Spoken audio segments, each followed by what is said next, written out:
Um, very happy to be here presenting the pattern body communication as for this webinar topic today. And I'm very happy to see that many have turned out for this presentation. We will have two following presentation, one by Dr. Mauricio Perez and the other one would be by Professor Paul Meany from Dartmouth. Mauricio will be presenting his seminar on phantoms, microphantoms, and Professor Paul Meany would talk about the application of microwaves in medicine. Okay, so without further ado, let me share my screen. I hope everyone can see the screen here.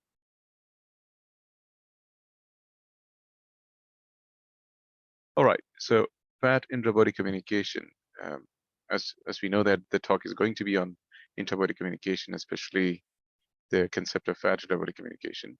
So before going into the specific topic of PAT intra-body communication, I would like to give you a background about what intra-body communication is all about.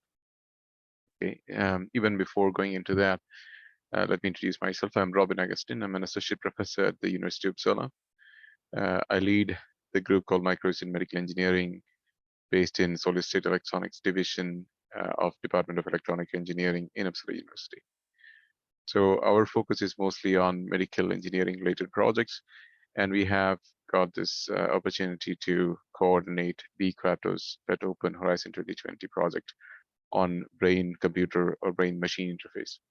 And we are responsible for work package 3, which is about establishing communication across the body from the brain to an artificial prosthesis. I will talk a little bit about that in the project and in the seminar as well. Okay, so here on the starting slide, you see a robotic hand being operated by gloves, which has resistive sensors. So the whole idea of using this picture by the gloves is being operated, or the hand is being operated by one of my students, Johan Engstrand, is to give you a perspective of what the intra-body communication can entail, right? So we will see like how such applications can be realized in the course of the talk. Right. So I would like to start with an overview of the talk. So the talk is divided in different sections. I would give you a background about the human body communication, human body centric communication. Then we'll give you a walkthrough about different intra-body communication modalities that we have currently in the world, which you can also consider the state of the art. And of course, we have to consider some shortcomings of the state of the art that gives rise to this new opportunity of this concerned intra-body communication technique. And then we would go into more details of the FAT intra-body communication, the new HPC human body centric technique. We would also take a look back on the technological advancement or the technological state of this technique, where we are in terms of the different research aspects concerning with FAT intra-body communication. We will also discuss shortly regarding the applications we are targeting with FAT-IVC. We would talk about the near future considerations of intra-body communication using FAT-IVC and also the grand vision.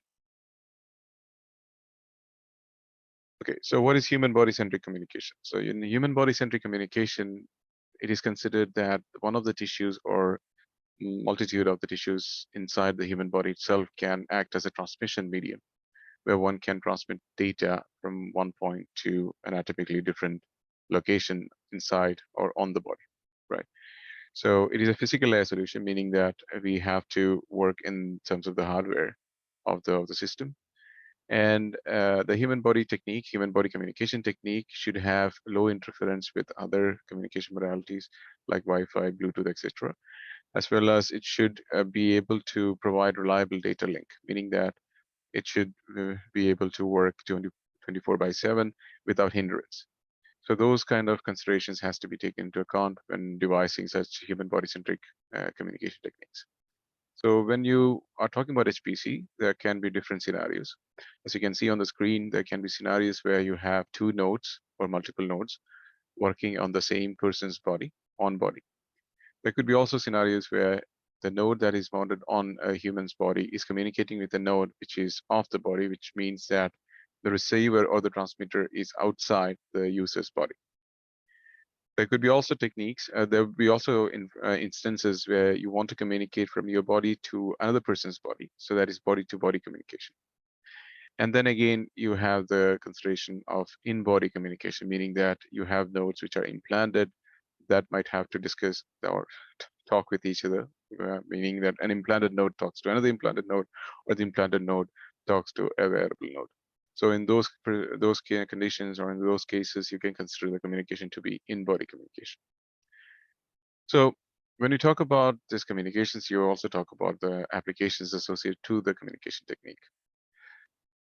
So the modern day medical technology has been progressive so far that you have sensors for different conditions, sensors that monitor different bodily parameters, right?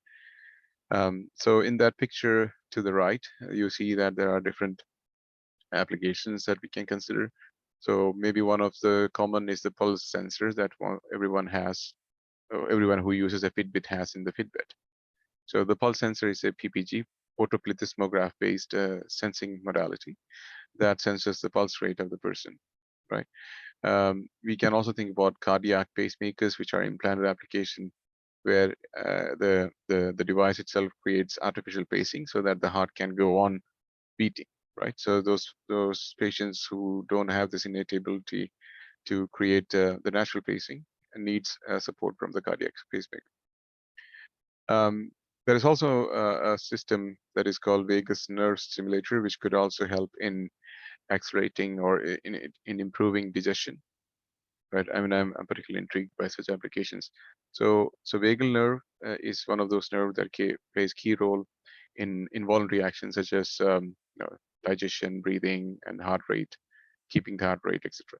So um, so the case here is that if you can artificially stimulate the vagal nerve, then you can also create some sort of control mechanism to regulate breathing, heart rate, and digestion. So that's the point. So the vagal nerve data originates from the brain. So if you can bridge brain uh, with this organ through the vagus nerve, you bring the data from the brain to the organ in order to actuate the organ. But in case of those nerves being broken, you want to artificially bridge bridge brain and the organ, right? So you need to create an artificial bridging mechanism. So intra-body communication could also cater to such applications. Another area is this healthcare, Internet of Medical Devices, or Internet of Medical Things. So in Internet of Medical Things, you bring together physicians, caregivers, and the patients who are the end users. And also we combine the possibilities of data analytics in order to diagnose and treat medical conditions. This could also help us in establishing remote monitoring. So those patients who need remote uh, care scenarios where the patient is in the home, not in the hospital, needed to be monitored 24/7. In those cases, you need to have sensors that are talking to a remotely located caregiver. So for such applications, also intra-body communication can be beneficial. So faster response is another thing that you can rely intra-body communication for, because those data that the sensors provide in terms of detecting anomaly handed into the medical care personnel in time would result in time response of the medical team. Then that could be beneficial in terms of saving lives. Of course, the medical technology or the medical device market is a big market in terms of business. It has billions of 534 billion estimated in 2025 in terms of the market share, whereas the compound annual growth rate per year for this market is 20%. Okay, so some keywords to remember before we go into the further details of intra-body communication. So in intra-body communication, we use human body as a channel, where we utilize the lossy dielectric properties of the tissues. The frequencies that we deal with can range from kilohertz to certain or several megahertz, where we know that the lower frequencies, especially in the microwave regime, facilitates better penetration depths. Two possible modalities that we can think about is capacity coupling and galvanic coupling, but there should be, or there can be more. The signals should be confined within the human body. So that is also a requirement for the human body-centric communication. There are already established standards like 802.15.6 HPC, which is a standard that is used for intra-body communication, which is of 21 megahertz. I mean, one of the frequencies that they use is 21 megahertz with a bandwidth of 5.25 megahertz. Right. So let's go a little bit in detail into the intra-body communication modalities. Okay, so there are different bands that are located for communication where human body is concerned, where human body-based devices are concerned. For example, the human body communication HPC band, which is this is all in megahertz on the x-axis, as you can see. So from 5 to 50 megahertz, you consider HPC, human body communication band. Then, I mean, I'm not reading out all, but just to put your focus on some of them. Wireless medical telemetry system, WMTS, which is starting from 420 to 420 megahertz to 450 megahertz. And some other bands which are more interesting for us is the higher frequency bands, which starts, let's say, from 3000 megahertz to 10,000 megahertz. So like 3 gigahertz to 10 gigahertz, or let's say 2400 megahertz to 2500 megahertz. So that are the ISM bands, industrial, scientific, medical application bands. And on to the right, you can also see a chart where different modalities of communication is laid out. So when it comes to body area network technologies or band technologies, you can broadly divide this into two categories. One is electromagnetic based category, the other one is non-electromagnetic category. So in electromagnetic signal based categories, you can consider capacitive, galvanic, inductive, radio frequency, etc. So when it comes to non-electromagnetic signals, ultrasounds are interesting, where ultrasounds could also be used for transmitting data inside the body.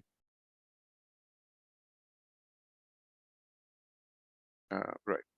So, okay. So the state-of-the-art intra-body communication modalities are the following. So we have galvanic coupling. We will go into a little bit more of details of galvanic coupling, where when the human body is considered as a galvanic cell, and then the conduction of data happens as if in a galvanic cell. Then capacity coupling. So it is like the human body is considered as a capacitor, and data conduction is based on the capacitive effect. Excuse me. And inductive coupling. Inductive coupling is between two coils. The magnetic field that connects one coil to the other is used for the communication. We also have ultrasound, as I just mentioned before. Ultrasound waves could be used also for data transmission through the body. And of course, radio frequency can be used for communication across the body. So radio frequency used in the form of low energy Bluetooth or Zigbee. We already know those wearable devices that we have like Fitbit, mobile phones. They make use of Bluetooth, which are 2.4 gigahertz signals, and they communicate exterior to the body, but it can operate onto the devices which are attached to the body. Right. When it comes to capacity coupling, you can think about the body as in the body as a part of the circuitry. As you can see in this image, there is a transmitter and a receiver, where the lead of the transmitter, the positive lead of the transmitter, is connected to each other through this lossy conducting dielectric, which is the human body. So that lead is connected together, and the return path is established through the ground and hanging ground electrodes from the transmitter and receiver. So there is a transmission path through the positive electrode and the return path through the ground electrode. So how does this work? So it exploits the lossy dielectric nature of the conductive tissue inside the body, inside and on the body. Um, and it induces a potential distribution from the transmitter to the receiver. And the return path, as I said, is again this negative field that is established between the hanging grounds, the natural, the ground which is placed beneath the person, and the receiver. So there is a return path backwards. So one caveat with this technology is that you need the person to be walking on a grounded environment. So you need to modify the environment for the technology to work. And this technology works across tens of megahertz. Um, so it requires an external medium to be functional. So you have to modify the environment for the technology to work. And again, this technology works in the megahertz frequency range. Then the next one is galvanic coupling. In galvanic coupling, as I said before, the human body is like a galvanic cell. So it uses the electrolytic conductance of the body. So the electrolytes in the blood and muscle tissue can be used in order for creating that channel. And then there is a return path within the body. And again, it is also a modality that can work in several hundreds of megahertz. So it uses the human body as a propagation channel. And the difference between the capacitive coupling to galvanic coupling is that it uses the whole body for the transmission uh, of data. So there is no ground required, but again, the body is creating the forward and backward channel. But there are caveats also with galvanic coupling because electrolytic variations of within the body, depending on the saturation of the person, the conductivity would vary, and that would tamper with the quality of reception. If there is an external contact of the body to a conducting object, so the path away from the transmitter mounted on left hand of the body to a receiver mounted on the right hand body can create problem because it will create an alternate pathway through this external conductor, so it might not reach the receiver properly. And again, it is a low frequency technique, so the bandwidth can be limited. So that are the caveats with galvanic coupling. Then, of course, we have inductive coupling techniques where you need two coils for transmission and receiver. And then again, the problem is that this coil should be oriented in line with each other so that you can secure good communication. So if you have a misalignment between the coil arrangement, then there could be also reception problems. So you have to deal with that. And then again, it's a low frequency technique, and because of a low frequency technique, it is also a narrow band technique. When it comes to higher data rate, this will not provide you a good solution. Of course, ultrasonic waves could also be used for intra-body communication, where ultrasound is transmitted through tissue. Soft tissues do transmit ultrasound easily, but there are also problems with ultrasound techniques. One of the problems is attenuation. When it comes to tissue such as bone, it will scatter ultrasound readily, and then that could create interferences, and that will decrease the quality of reception. Then again, range is an issue. The length, because the ultrasound is dissipated within the body, so the length or the distance that it can transmit is compromised. And there is also some issues like cavitation, especially when you work in the low frequency range of ultrasound. The bubble formation inside the body can be energized by the absorbed ultrasound signal that could create hotspots within the body. So this is also some drawbacks of ultrasonic waves used in communication. Then the final solution would be radio frequency. And of course, radio frequency, we know it works exterior to the body when it comes to Bluetooth low energy or ZigBee communication. But when it comes to a radio module that is inside the body, which tries to communicate with something else within the body, depending on which tissue it is implanted in. For instance, if it is implanted in the muscle tissue, the signal is absorbed due to the absorption of microwaves by human tissue, or let's say generally water content of the human tissue, where the signal is absorbed and signal is transformed into heat because of molecular vibration. So the communication might not be effective when it comes to radio frequency communication implanted within the muscle, for instance. And also when it comes to low energy Bluetooth, low energy Bluetooth is a line of sight communication. So when a person is walking, and for instance, if the person is wearing a Fitbit and the Fitbit has to communicate with some device that is mounted on the chest, for instance, depending on the position of the hand with respect to the chest, there will be line of sight communication at a certain point of the gait, and then the walking stance, and it will be non-line of sight link when it comes to certain different stance of the walking. So if for instance, if the hand goes backwards, then you are out of line of sight, and the communication is obscured by the body itself. So the body can eclipse the communication, and the link can be broken. So this is also especially noticed when it comes to athletes wearing Bluetooth um, Bluetooth sensors, and then they were asked to do push-ups, which is close to ground. So then the ground acts as a reflector, or in some cases absorber. And in that case, the signal has to transmit from a device that is mounted on the front side of the chest, and when it has to communicate with something on the back side of the torso, it doesn't communicate because it is totally obscured, it's totally eclipsed by the body because there is no line of sight communication. We also notice that when in indoors environment, Bluetooth communication work quite fairly well. It is because of the walls around us. They act as reflection mediums, and then they help in communicating the signal that is emanating from the front side of the body and directing it towards the back side. Okay, so these are the shortcomings of the state of the art when you consider galvanic, capacitive, radio frequency ultrasound.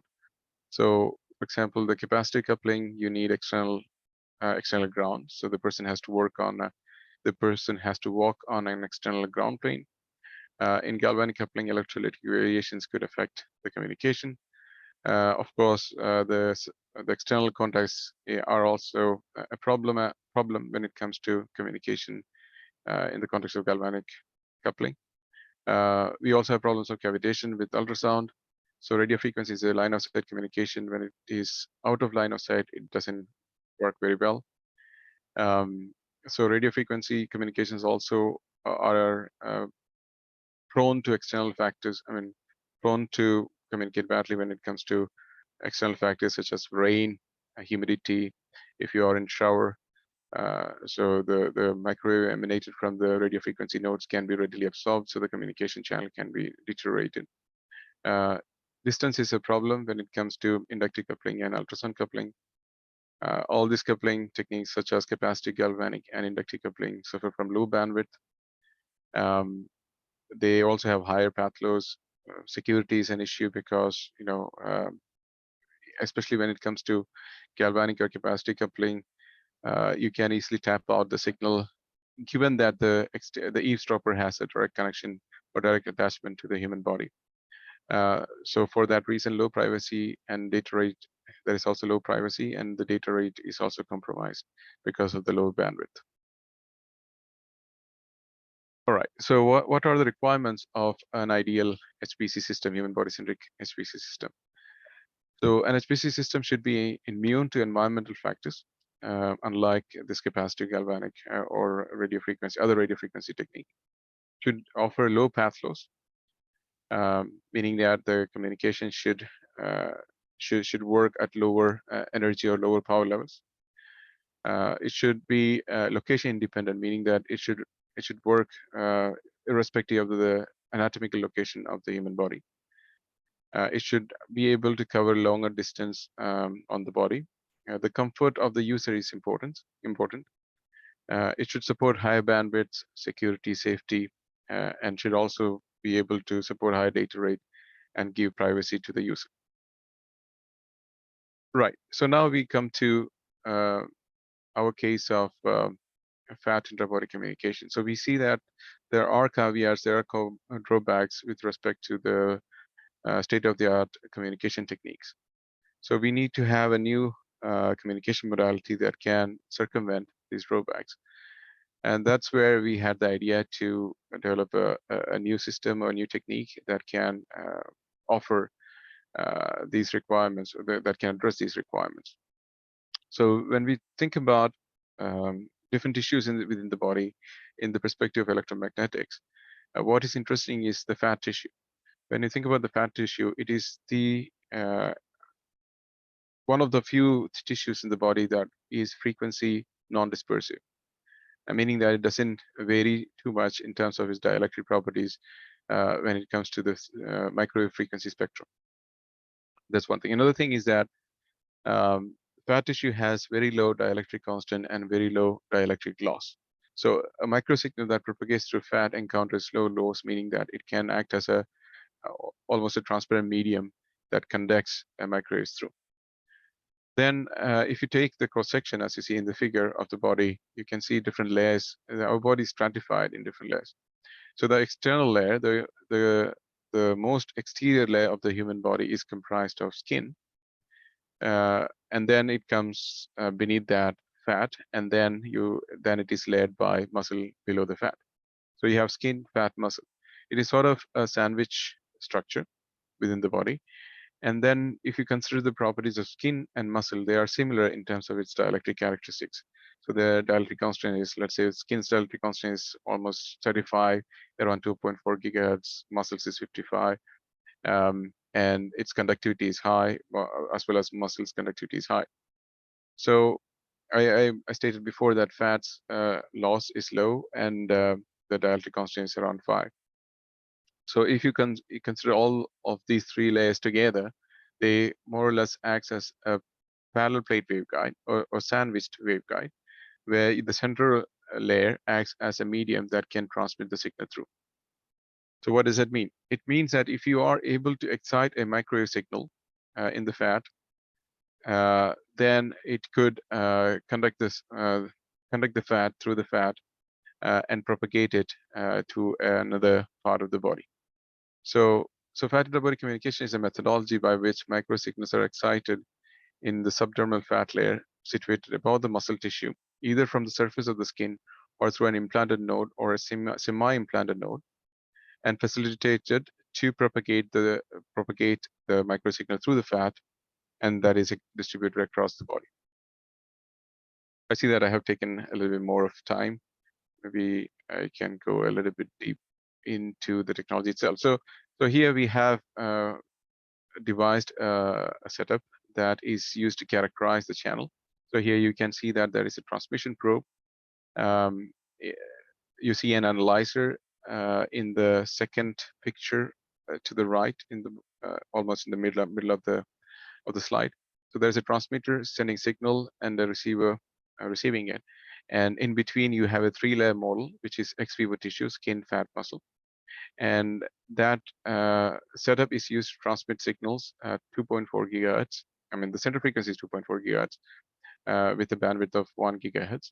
And then you can see that in the results, both for phantom and ex vivo experiments, you get a loss of, let's say, 1.5 dB per centimeter, meaning that the signal is attenuated by 1.5 dB when it traverses 1 centimeter within this 3-layer structure. We have also sent data packets through it, and then we were successful in getting almost 100% of data intact over a distance of 10 centimeter for variable power. So we have started with 5 microwatt, 10 microwatt like that, until 25 microwatts. And we saw that, okay, if we have low power, then the transmission is more stable and sustained. If you go high in power, then there is also a saturation of the channel. So it is also a good thing, because using a low power could enable longevity of the batteries or longevity of the devices that are associated to these transmitters or receivers. You also saw that 60% of blockage of the channel, until 60% of blockage of the channel is reliably linked between the transmitter and receiver. And above 60%, you can see any sort of considerable deterioration of the performance. So 60% is a worst case scenario in this case.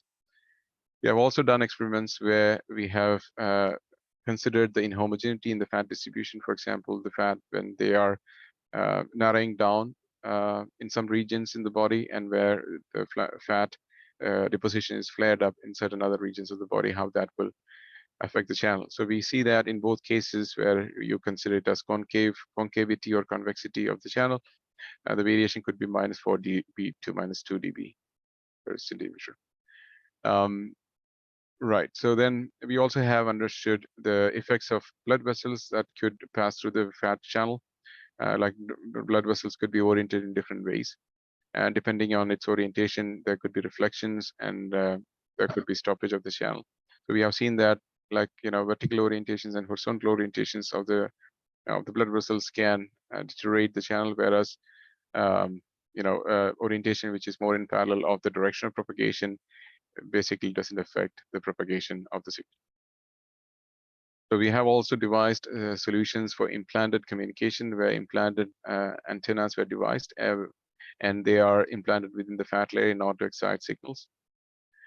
We also have studied the disorientation or with respect to the antenna antenna placement. So there could be situations where antennas can be deoriented due to the bodily movements to see like how that could affect the channel performance. So we see that okay, there could be differences, but it is still in an acceptable range.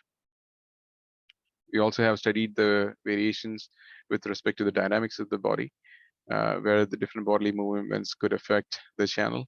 We also see that okay, the maximum deviations could be almost minus 10, 10 dB in terms of plus minus 10 dB in terms of variation, which is still manageable in terms of communication systems. Yeah, this is also an interesting work which is yet to be published. So this work is about coupling from front to the back of the torso, where the signal is transmitted across 40 centimeter perimeter of the torso, where you can see that the coupling is still maintained when the transmitter is the front side of the torso and it is communicating with the receiver on the back side of the torso. Right. So we also have done pig experiments where we have made a full channel development of data transmission from the sensor, which is an ICP intracranial pressure sensor, which is transmitted across the fat channel of the pig, and then it was transmitted to an aggregator, which was in communication with a cloud service. So this was established in the hospital here in Uppsala University. Right. So we also have device some antennas.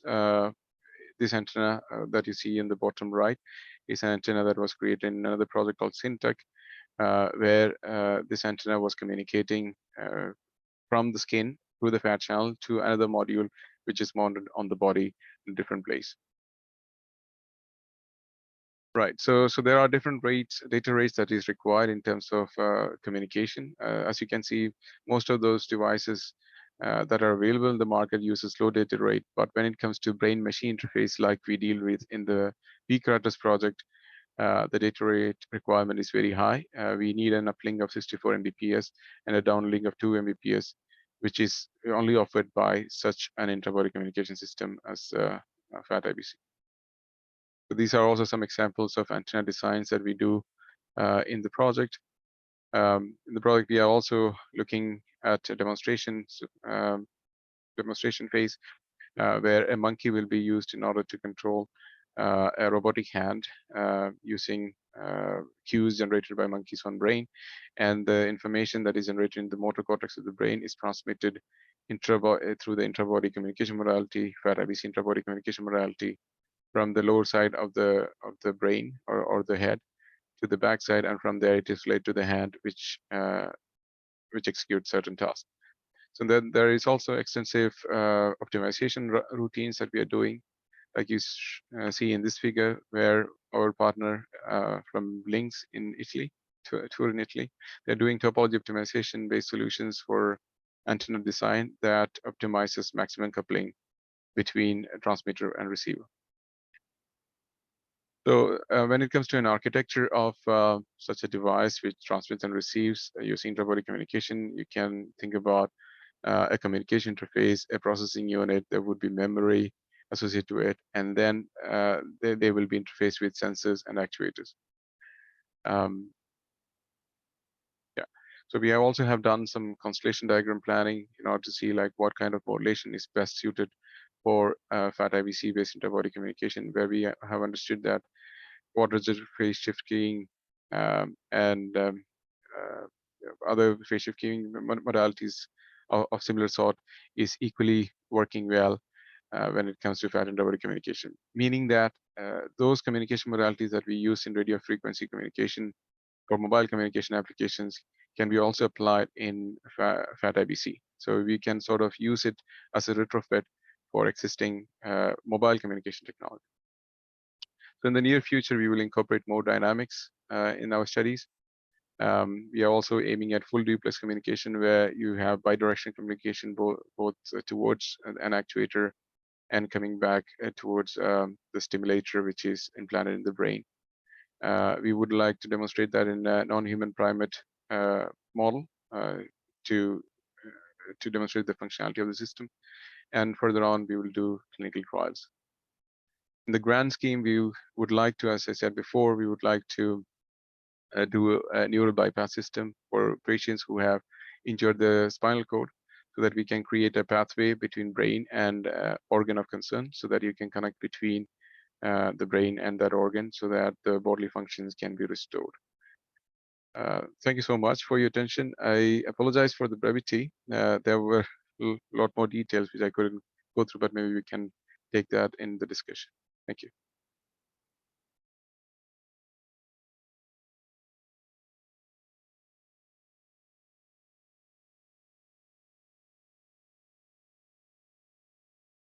Yeah, if you have any questions, please feel free to ask.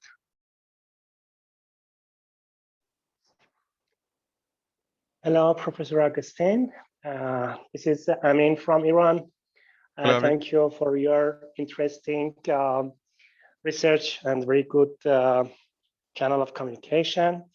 There is some question about the amount of power.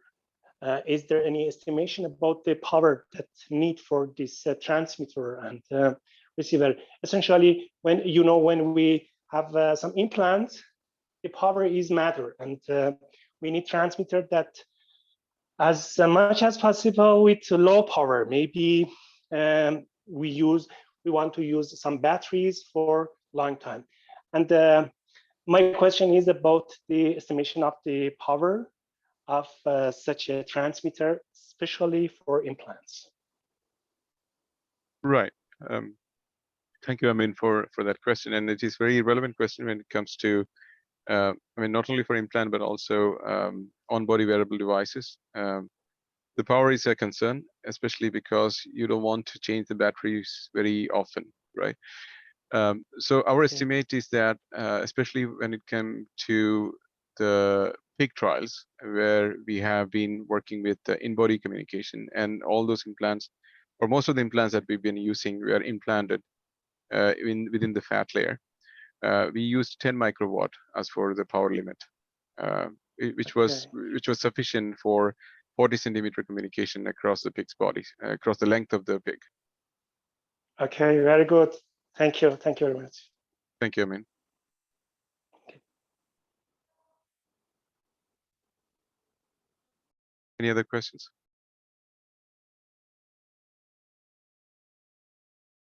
All right, I don't receive any questions in the chat either. So let's move ahead. I would like to invite Dr. Mauricio Perez to give his talk about microwave phantoms. Mauricio, floor is yours.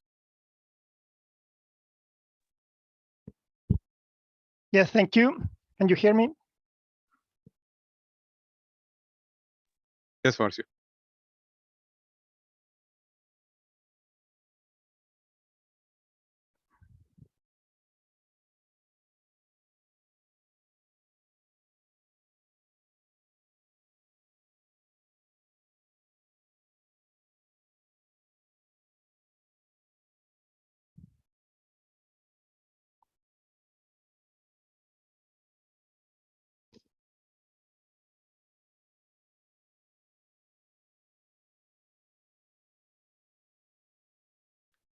Sorry, I was having just an issue.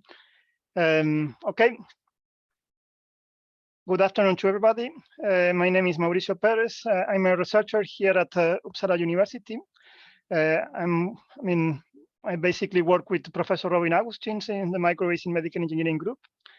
My specialization is microwave electric spectroscopy, but also I work with Robin in other areas in microwave sensing and microwave communication. So for today, for B-CRATOS webinar, and first of all, thank you for all of you to be here attending my lecture, my talk, my webinar. For today, we have microwave phantoms inside the third webinar on FAT-IBC.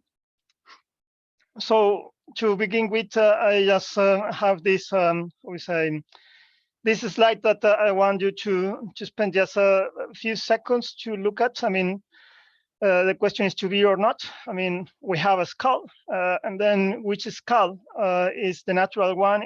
Which one it is artificial, made by the radiological supporting device material? Which one? The one at the left or at the right? What do you think of? I personally was more oriented to the one to the right, to be more the human one, and the one to the left or this side to be more the artificial one. But it was the opposite to what I was expecting at the beginning when I was looking into this quiz. So, I mean, a radiological supporting device skull. I mean, it is a skull which is made basically as it is here. This is a picture of courtesy from Universal Medical. So this is an anthropomorphic head phantom with a complete cervical spine.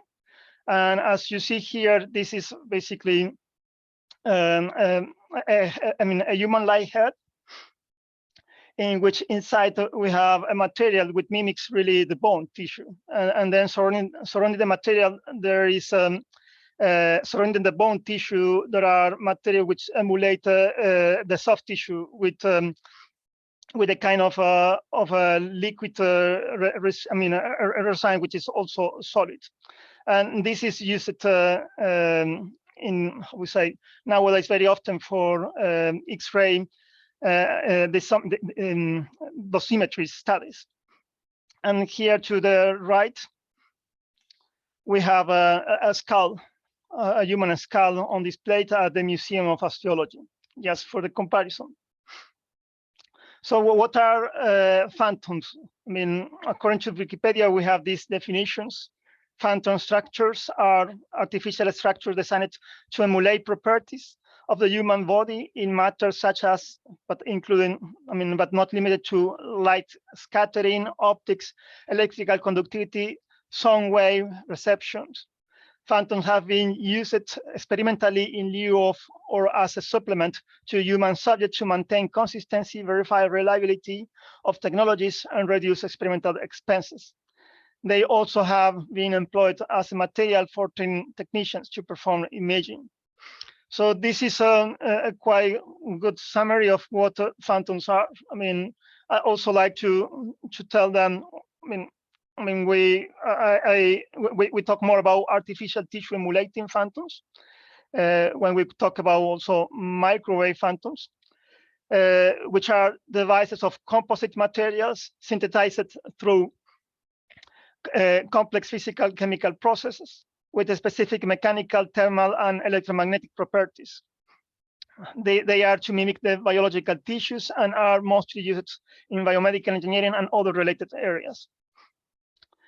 And a little of a story about phantoms. I mean, the first phantoms, up to what I have understood, was developed by Wilhelm Röntgen, who was a German mechanical engineer and won the Nobel Prize on 1901 for the invention of the X-rays. I mean, and in order to test or evaluate the X-ray, Röntgen used phantoms made of water, which is quite a good approximation. And here to the left, you can see we say an X-ray image of the left hand of her wife. Yes, the ring one, made already a long time ago, on December of 1895. Obviously, that was really a human hand, not a phantom. It took quite a lot of time for phantoms to develop or to grow. It was about 60 years after Alderson et al. Developed first more complex phantom for dosimetry with human skeleton inside the bases of materials. And we have here depicted what is called Anderson's anthropomorphic phantoms, which was one of the first more complex phantoms in which complex anatomical features were started to be included in this, let's say, almost full-size phantom of the human body. And then you were having this of different sizes representing, I mean, male or females, and also childs. And there was a lot of work on that. Nowadays, I mean, phantoms has really built a lot. I mean, growth a lot to have become more complex, more reliable over time, and more accurate over a wide range of frequencies. And here we're not talking only about X-ray, but we are seeing that the phantoms are used also for ultrasound, for lower frequency, for light, and also for microwaves. And here we have, for instance, a very advanced phantom for X-ray, we say, which is used to train physicians, which incorporate really, I mean, these are made basically of soft tissue and hard tissue, and we say the white thing that you see, for instance, on the chest are more the hard tissue, and then there is a kind of a liquid, which it is really a liquid emulating we say the soft tissues. And these represent basically skin, fat, and muscle, and then we have both. So we have this how we say contrast, which is okay for X-rays. Then also we start to have nowadays also phantoms for microwave applications, as the one we see here, which are we say 3D printed and then use different type of phantom materials to fulfill it. These are a kind of a liquid type of phantoms with containers, with cavity to hold them. Or we have also complex. This is a kind of a torso phantom of the belly part that we have developed at our labs with semi-solid materials. Phantoms, I mean, the key features that they need to have, they should be, I mean, they should mimic an organ, a human organ, or a human tissue, with an exact exactitude, and that require that the artificial phantoms fulfill certain, we say, features. They should be anatomically realistic. So I mean, the phantom structure or the phantom model should represent properly, how we say, an organ on a part of the body. They should also physiological realistic. They should also, if there is, for instance, blood vessels that are involved, then it is good that the phantoms try to mimic also the, how we say, the physiology of the vessel, and how we say, how that recreates more as in the human body.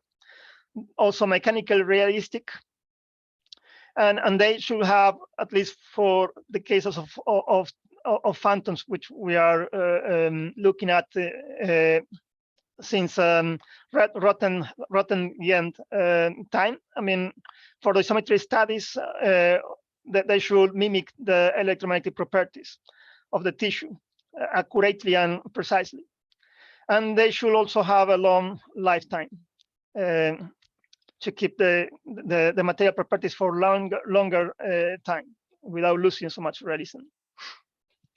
To do that, we need to study the dielectric properties of different tissues of the human body. And we have, for instance, the Instituto de Física Aplicada Nello Carrara database, as well as there are others which has collected information from cadavers and from also animal tissues which resembles the human tissues. And then from this, we say from this database of the dielectric properties of, in this case for muscle, as we have depicted here, we are interested on the permittivity, which is more the electrical response of the material to an electromagnetic wave at the range frequency range. I mean, from low frequencies to high frequencies, which could reach up to 100 gigahertz here, but also here are indicated until 20 or 30 gigahertz, and they could go as low as 10 hertz.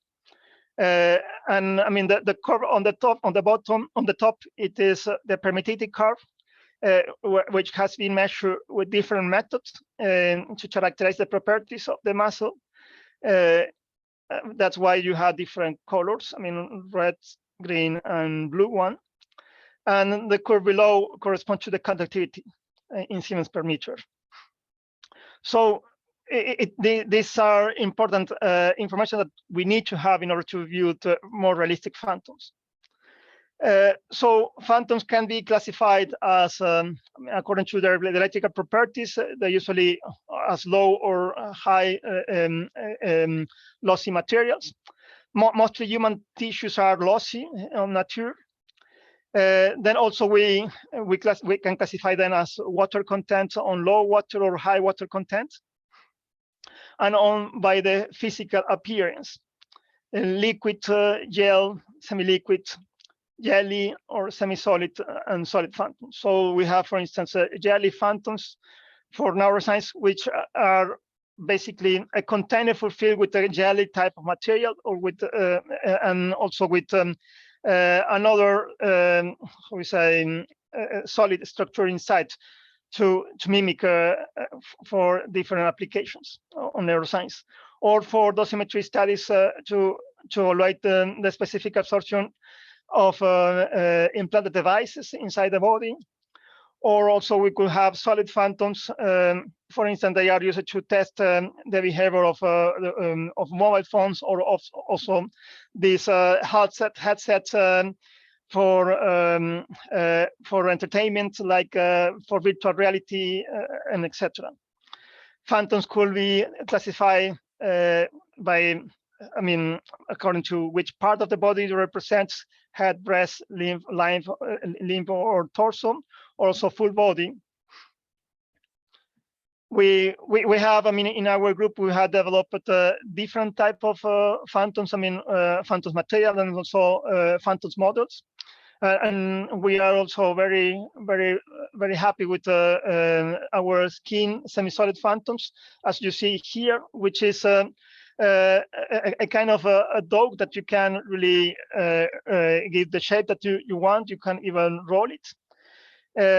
And it has very good properties with respect to the IFAC database, in very good resembles on the electromagnetic properties along a wide range of frequencies. And also has been compared with also others, skin, which a group that we collaborate in Canada, they have taken as a reference.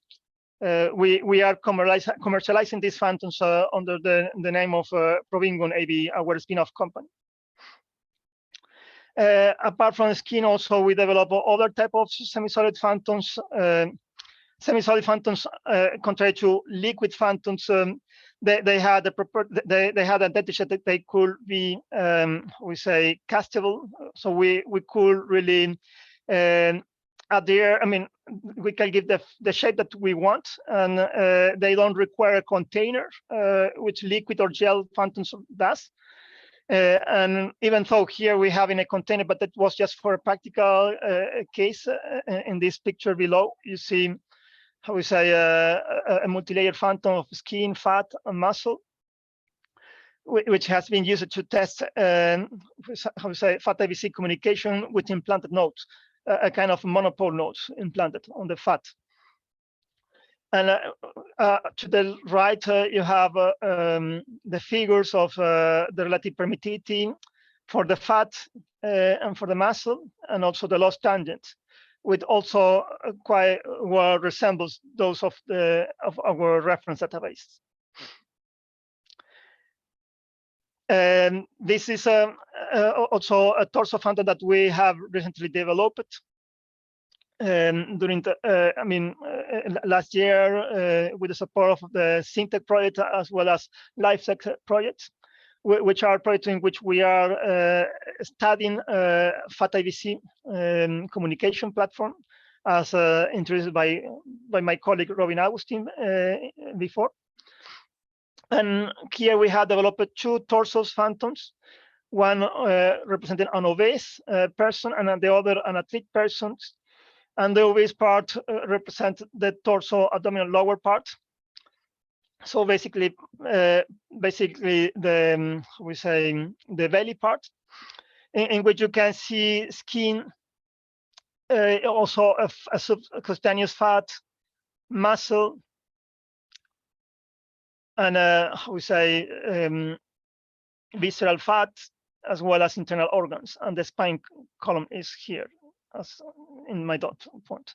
And the same with the athletic upper thorax cavity torso phantom, which represents more the thorax part, in which we have, similar to the other one, there is a layer of bone, which represents also the right ribs, as well as the spine.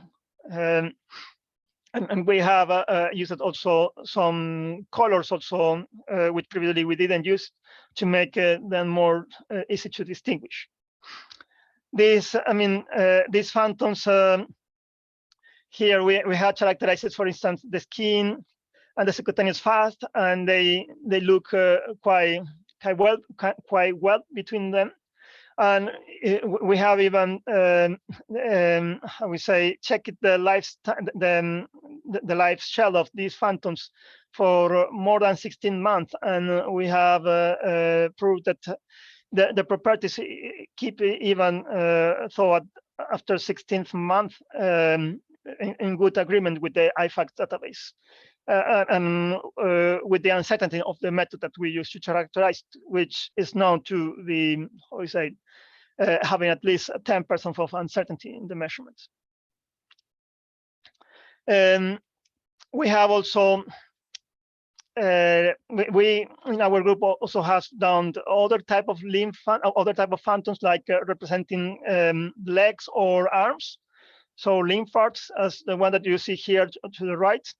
This is also an interesting concept from one of our PhD students, Jacob Elender, in which the idea is that we could have a multifunctional phantoms in which we could really, with respect to some patches which will represent the antennas here, in which we have included skin, fat, and the liquid represents muscle.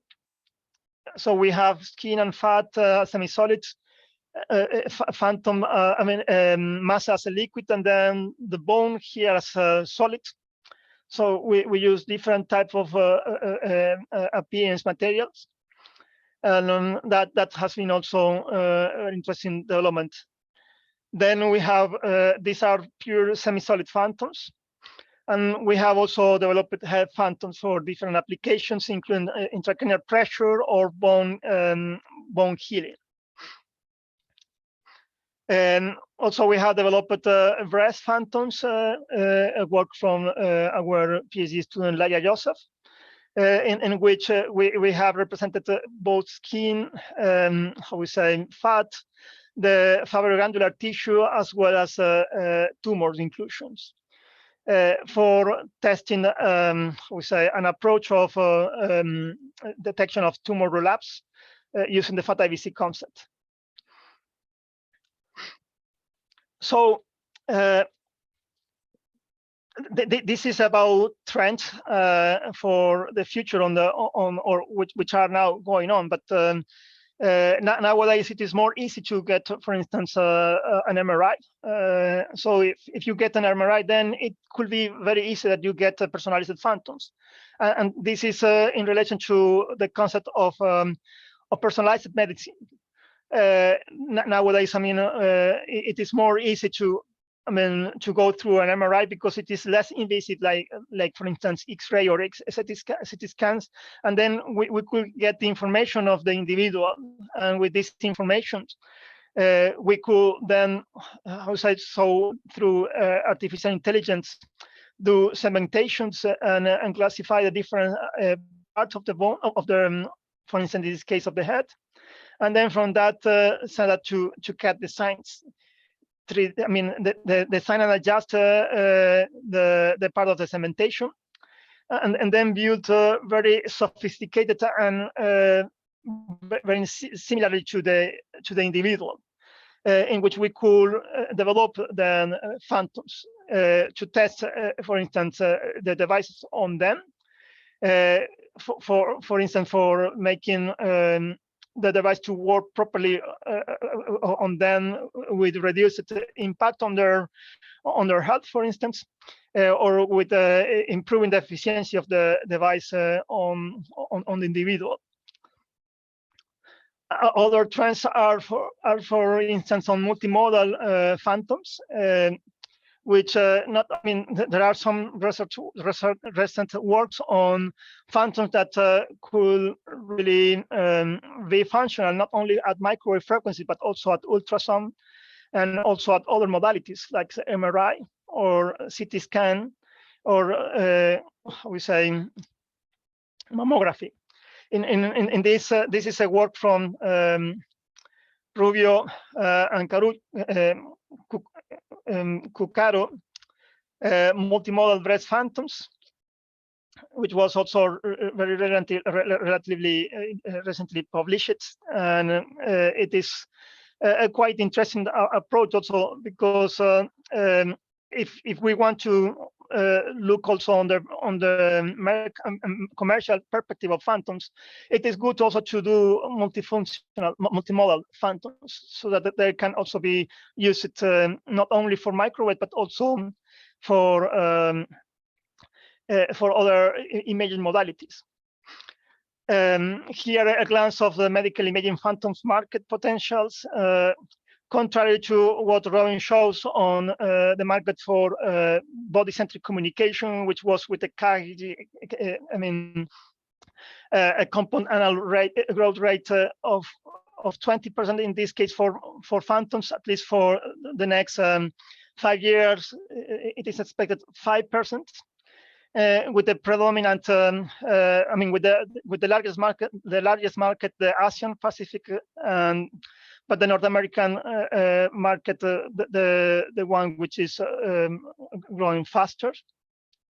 And you see that there are a predominance of X-ray phantoms, but ultra phantoms are also quite demanded because of the use of. People are really demanding them. Demanding taking images of X-ray or ultrasound.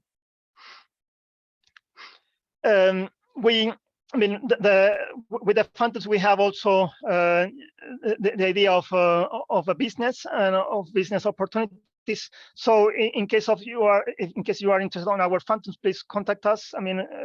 Through our spin-off company Provingo. And thank you. That's all. I'm open to questions. Thank you very much, Mauricio. So we can take a couple of questions. If you have any questions, please ask them to Mauricio.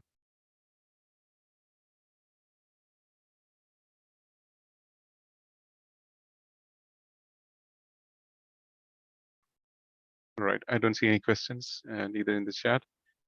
But let's thank Dr. Mauricio Perez once again for your nice presentation. Thank you, Mauricio. Thank you. Thank you. Okay, now let me invite Professor Paul Meany for his presentation on application of micros in medicine. Professor Paul Meany, the floor is yours. Okay.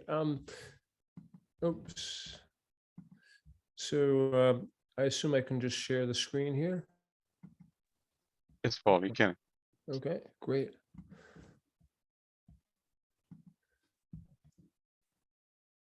Okay. So I'm hoping people can see that.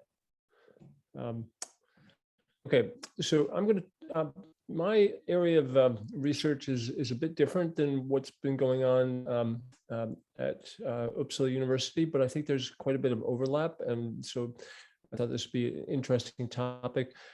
I'm primarily doing imaging and sensing, and I'm exploiting the specificity of the different tissue types. And for different applications. So basically you exploiting the endogenous contrast and stuff for these different applications. Okay, so I'm just going to talk about three primary areas. The one that I've spent the most time on is breast imaging, and in that case, the dielectric constant of tumor is quite a bit different than that for normal breast tissue. So, so we've been using that. We've done quite a bit of clinical work there. And then two other areas that I'm quite interested in, we're looking at, and these are in conjunction with work being done at Uppsala University, are a new and interesting vertebrae strength testing probe. And then finally, we're also looking at ways of developing probes for measuring and diagnosing sarcopenia. So first, I'll start with the breast imaging. And initially, I'm just going to show some photographs of the evolution of our system. Early on, we just wanted to see if we could measure signals in a very, very crude way, and then detect them and see if we could get some basic images. So there's a lot of custom electronics on this top plate. Everything, all the antennas were submerged in this big tank. At the time, we were using saline. I think this was about roughly about 70 centimeters by 70 centimeters. So it was a huge tank. And then the different antennas we were using were just water-filled waveguide antennas and some very crude monopole antennas. So again, this was quite early. And then things did get a little more sophisticated, things changed, but there are some things that we decided on that were very much constant. We really liked the monopole antennas, so you can still have the large tank. We have everything submerged in here. We've moved to a 16 channel system. You can see, a lot of, so basically still basically a lab scale experiment. Over here, we played with rotation to get some extra data. Again, but this was a really good test bed for some early frequency work. I think this was, we only went up to about 1 gigahertz with this, but we did get images, again, mostly phantom images, but it was quite interesting. We were also interested in measuring and monitoring temperature with this. Okay, so we basically took all that and packaged it up onto a couple different carts and tried some breast imaging. So you can see here's all the electronics. We developed still more or less the same imaging tank, but we've got the antennas on this plate, which can be moved up and down. You can see over here on the right, we've got basically a car jack moving the antennas up and down.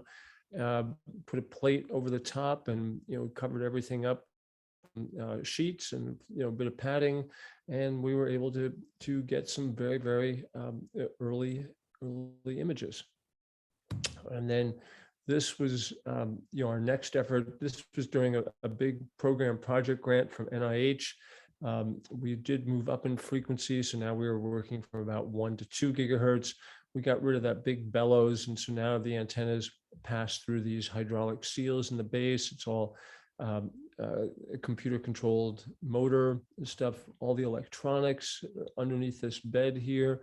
Here's a patient. You can see roughly that the antennas come up and surround the breast, and then we take data at multiple planes and then reconstruct them. And this is a spin-off company effort of mine, Microwave Imaging System Technologies, MIST. And so, again, this is quite a bit more sophisticated, still using the monopole antennas, kind of a neat little fixture for holding the hydraulic seals in place, a little bit of a curved bed just to make it easier for the patient to get on. All the electronics and such, power electronics, microwave electronics are all back here. And it's still very much custom. The dynamic range that we needed for this was you couldn't get that with commercial vector network analyzers and stuff. So this was, we had to really dig in and do some serious microwave electronics design and fabrication work. Okay, so the basic idea of the microwave tomography is it's just in a simple 2D concept. If you've got, this is your imaging zone, and here's a scattering object, you radiate. In our case, it's more or less a point source with these monopole antennas. You radiate from over here on the left. You see kind of more or less a circular pattern, and then as it impinges on this scatterer, you get a diffraction pattern. If you radiate from down here in the lower left, you get a different pattern. Up here at the top, another pattern. Over here on the right, a different pattern. And we take all these, the antennas, the receive antennas would be all along the outside of this. So we take all that data, and very much like X-ray computer tomography, we have some algorithms that reconstruct the images, and we use the fact that we get views of this object from all directions, and we come up with some pretty interesting images. So so as you saw before, the patient is going to lie prone on the bed. The breast is pendant into the bath with the antenna surrounding it. And so our just to orient you, our images are in the coronal plane, so basically across the chest. And this is kind of an interesting case. The set over here on the left is the permittivity, epsilon r. The set on the right is the conductivity. And then within each set, you've got the left and the right breast. And then the top row is closest to the chest wall. And as you move down, the bottom row is closer to the nipple. So for the permittivity, you can see the outline of the breast. It's a little bit jagged, but there's some features internally. We suspect that that's primarily the fibroglandular tissue, and this is an older image, so I think some of our stuff has improved since then. But there's not a huge difference between the left and the right as you move from the chest wall down towards the nipple. The more interesting is when you look over to the right for the conductivity images. And again, we've changed the scale so that they're saturating with respect to the background bath, but it helps us see what's going on internally to the actual tissue. You can see the outline of the breast fairly clearly, but for the left breast, as you get down to about the third and fourth plane, there's a very distinct highlight of the properties, and this is precisely where the tumor is. The right breast, has some variation within the breast tissue, but nothing compared to this. In this case, the tumor was roughly about 8 millimeters diameter, so it really is quite a bright spot in terms of detecting the tumor. So this is the kind of stuff we've imaged over 500 women with the system. So we're very confident and encouraged by some of the data we've seen with this. One of the neat things we're working on right now is actually combining the microwave with MRI. MRI for the breast is great, but only if you use it with contrast agents. And there is some concern with the contrast agents. They've seen gadolinium actually detected in the brain, i.e. getting past the blood-brain barrier. So there is some concern there. Putting the microwave system in the MR is a big deal. You can't really have much metal, certainly nothing ferromagnetic, and the space constraints are huge. Here you see the tank in there. Obviously, right now there's no room for the patient, but we have to shrink things down. The cables extend out here to the wall. This is where in the control room, this is where the vector network analyzer is, with all the cables doing the measurements. For moving the tank up and down, we actually, over here on the top left, we have a really simple but neat 3D printed plastic gearing system for moving everything up and down. Over here in the lower left, you can see the antennas inside the tank. And over here on the right, this is some work in collaboration with a company called Quality Electrodynamics. And they have a custom coil for doing the for improved signal noise ratio. And they've actually engineered their coil right into our tank. So it's in this case, this is a Perspex tank, and then the different traces. And then there's a whole bunch of electronics on the top plate and on the bottom plate for their coil. But it's pretty neat. You still see the antennas in there. You can just barely make out the outline of this breast, thermoformed breast shell. And then inside of it, just to kind of mimic a tumor, we have an orange ping pong ball that's filled with a tumor-like liquid. This is just an example of, this was before we implemented the QED coil, but you can see the antennas in this MRI. Here's our object. You can see better that this is just a simple phantom we use for just a conical shape. You can see there's quite a bit of artifacts around the metal for the coaxes for the antenna. We've taken some steps to reduce that, but the artifacts in the imaging zone, i.e. Inside of the antennas, are actually pretty low. Again, this is another plane where the artifacts are big. Anyway, we're working through this, and I think we're coming up with a pretty decent solution for all this. This just shows the images that we took inside when our tank was in the MRI and when they were outside the MRI. Our object was that tapered cone that you saw just a bit ago. Plane 1, position 1 is relatively small, and you can see that they grow linearly till you get to position 4.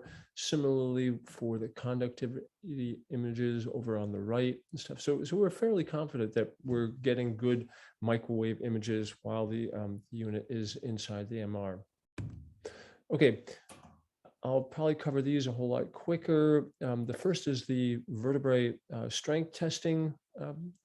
And for this, the interesting thing is we're looking at spinal fusion surgery. And over here you can see for the surgeons to do this kind of surgery, they have to hold the spine rigid for quite some time. And so you have a whole sort of mechanism of these rods and then the screws going into the vertebrae. And the big problem is what happens when those screws pull out of the vertebrae. The thing is, the majority of the cases where the screws do fail is when the bones are osteoporotic, when they're weak. Now, the surgeons do try to mitigate this. They do some pre-surgery dual X-ray absorptiometry, DEXA scans. And the big issue is that there's a lot of variability with the DEXA scans. And I won't get too much into the detail, but it's not always obvious whether a vertebrae has osteoporosis or not. Yet it's this information that they use to design, that's the basis of how they design these this instrumentation. So if they're wrong, you can have catastrophic failure. So what we'd like to do is come up with a better way. And the what we've devised is just a simple point of care measurement right during the surgery, where the surgeon can just, here's a 3D printed semi-opaque vertebrae. You can see the probes going in, 2 of them. We use a transmission mode, and we transmit from one to the other, and we use that measurement to deduce whether the bone is healthy or not. There are things they can do if the bone isn't healthy. They can use anatomical cements, they can use different screws, they can potentially involve more vertebrae to kind of relieve the strain on the individual vertebrae. So there are things that they can do. It's not optimal, but they can at least improve things. Okay, so the big thing here is with the this, if we put the probes in, there are 2 things that affect the measurement going across here. The first is the quality of the bone, or the bone dielectric properties, and the spacing of the probes. So the inverse of that is, if we take a microwave measurement and we know the separation of the probes, we can figure out what the properties of the bone are. And so we can tell, the properties tell us whether the bone is healthy or not.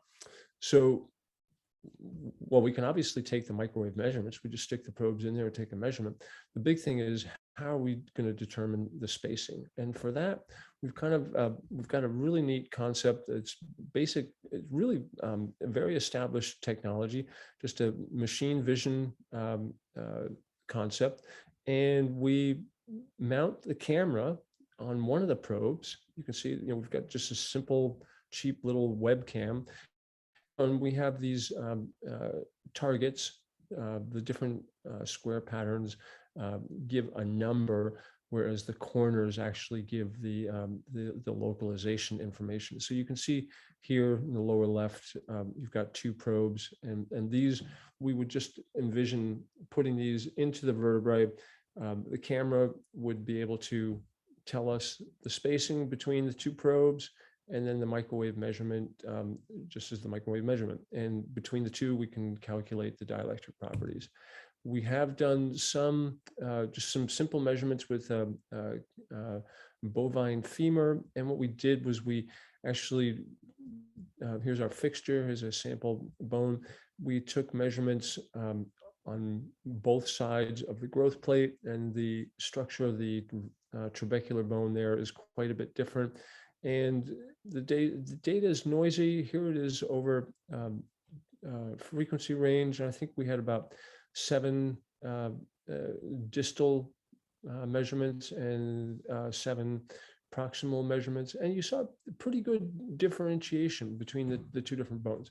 It's noisy, and we have to get some better data for this. And this is something that we're planning to do at Uppsala. So, and then the last is sarcopenia probe.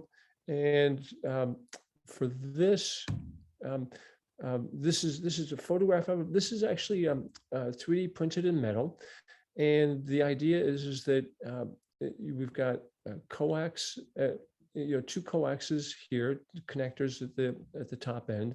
And inside the probe, it's just a coaxial transmission line. It looks like just 2 concentric circles, the inner conductor and the outer conductor. In between that, the insulator is some epoxy.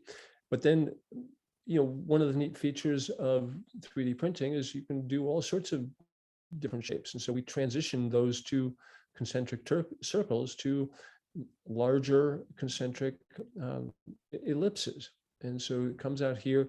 The ellipses, the larger size, allows us to penetrate deeper into the tissue, which is going to be a key issue for us. And the signal comes out, it interrogates whatever skin tissue is in front of it, and then is received back by the second one of these. So it's a transmission mode, but we get pretty good penetration. This is just a sequence of what we did with the fabrication. You can see here, the upper left, you can see it's a split printed unit. You see the tapered center conductor inside the tapered outer conductor. And it's got a little bridge that kind of holds the semiconductor in place. Below here, you can see that the bridge is a little bit more visible. And then once we got the 3D printed thing, we filled it with epoxy over here on the right, and then machined off the bridge and the excess epoxy to give you a nice clean surface. Similar on the back end where these little pins stick out. These go insert right into the commercial connectors, and that's how we get the connectors mounted. So what we did was we took these, stuck them in different liquids. One is glycerin, which is very low dielectric constant, and the other two is water and saline. They're both the same permittivity, roughly, and one just has higher conductivity. Over here on the left, we're looking at the magnitude. Water and saline are very similar, except for this attenuation, which is due to the higher conductivity. Glycerin, the profile is very, very different. So we get some very distinctive patterns for these different liquids, similar differentiation with the phase over on the right. We wanted to see if we can mimic a sarcopenia-like situation. And so for, sarcopenia is an infiltration of the fat into the muscle. So for this, we want skin, we want the subcutaneous fat layer, and then we want the muscle. And then we want to be able to put some sort of inclusion that looks like fat into the muscle. So here's our probe with in a fixture where we've put a skin phantom on top of this. We got from the probing on team. And then again, we submerged everything in oil, which it wasn't too bad in terms of mimicking the subcutaneous fat layer, but it also allowed us to change the height of the sub-Q layer, which is going to be an important factor. And then here is a muscle phantom in this big tray, and we have a solid fat equivalent rod in there. And then what you can see is we had this setup here where we could mechanically move the probe along the surface above the muscle. Let's see if we can actually detect things. Almost finished here. Here's just, this was for a homogeneous muscle, no inclusion. And we just looked at different heights of the probe above the muscle. And you can see actually one of the neat things is we get very definite different signatures as a function of those heights. In the phase, the null is less deep as a function as the spacing, the thickness of the sub-Q layer increases, and it also shifts to the left. You get a similar effect. It's a little less obvious for the magnitude. This was a case where we had the inclusion. I'll focus most on the phase. There is a slope here. This is just because the muscle phantom was not actually perfectly flat, but you see a large indentation that's due to the inclusion of the fat rod. This is all just at 3 gigahertz. But this is actually a very broadband effect. You can see that ridge here from roughly about 2 gigahertz all the way out to about 4.5, 5 gigahertz. So that's really quite an extraordinary bandwidth when you think about the microwave frequency range. That's a larger rod, a smaller one. You still see that ridge, not quite as prominent. And then even smaller, it's still there, but again, still not quite as prominent. So with that, I'll stop and take any questions. But I think this is kind of promising. And again, we're very definitely exploiting kind of the natural endogenous contrasts that we encounter with these different applications. Thank you. Thank you very much, Professor Paul Meany. Thank you very much for a very interesting talk. If you have any questions, please feel free to ask now.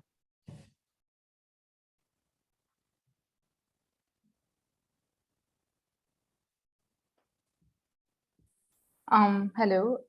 So my name is Fatima. I would like to thank you, Professor Paul, for this presentation.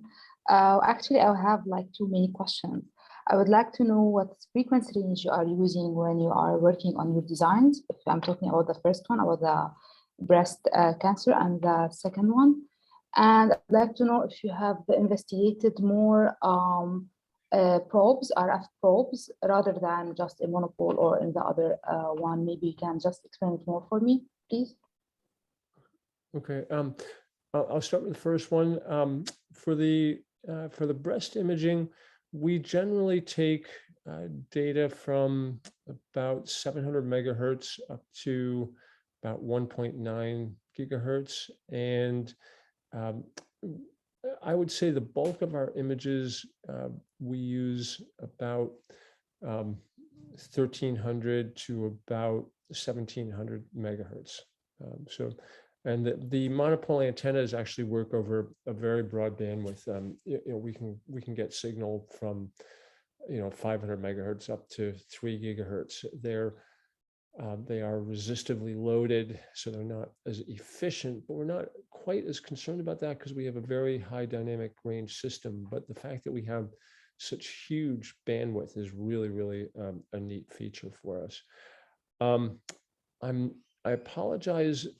I didn't really hear the second one all that well.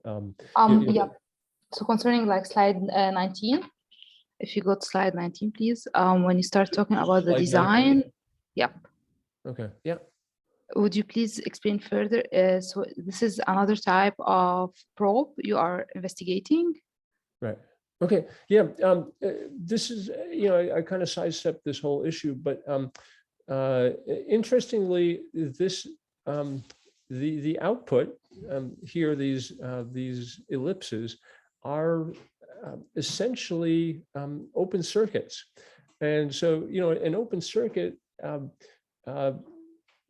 theoretically doesn't transmit anything. It reflects everything back, but the interesting bit here is that in microwaves there's no quote absolutes. So yes, it reflects back about 99% of the signal, and only 1% gets through. So that's, if you think about in terms of decibels, that's the signal that's being transmitted at one ellipse is about minus 20 dB. Okay, and then similarly at the receive, just due to reciprocity, you're also going to get minus 20 dB of loss there. So without even blinking, you've got minus 40 dB. But we have really good instrumentation these days, and we can measure very well down to about minus 140 dB. So that gives us still about 100 dB of dynamic range for for the signal that's actually going out and interrogating. And the thing is,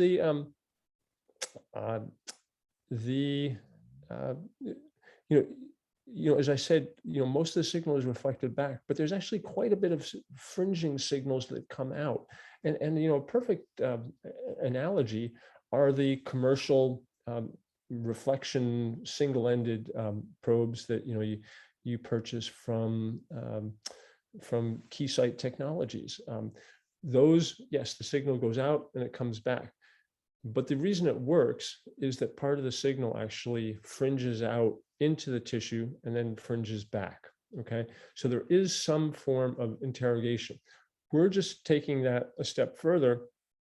And instead of just using the single-ended, we're saying, well, our probes are very close to each other. I wonder if there's any signal that gets from one to a neighboring one. And yes, they do. And in fact, it's really quite interesting because the amount of penetration is actually substantial. We're getting, with this kind of configuration, our data shows us that we're getting about 2.5 centimeters of depth penetration.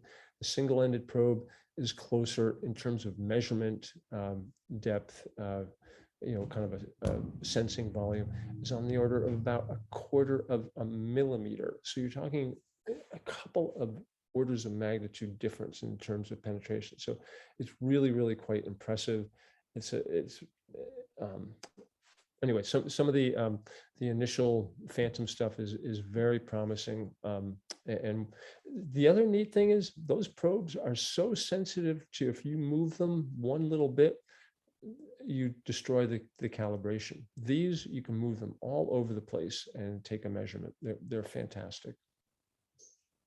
Okay, thank you so much. If I want to add one last question, if you go to the slide where you presented the S parameters, the amplitude versus the phase. So what you are doing, actually, you are reading the reflection and the transmission coefficients. This is the back-end circuitry, or there's another thing for reading the outputs of these probes? Is this the proper slide that you're interested in? Yes, that's it. Okay, so what we did was, I'm not sure I've totally got your question, but the there's another slide where you show a spike also for the experiment. Feel free to use whatever you want. Or well, I'll start with this one.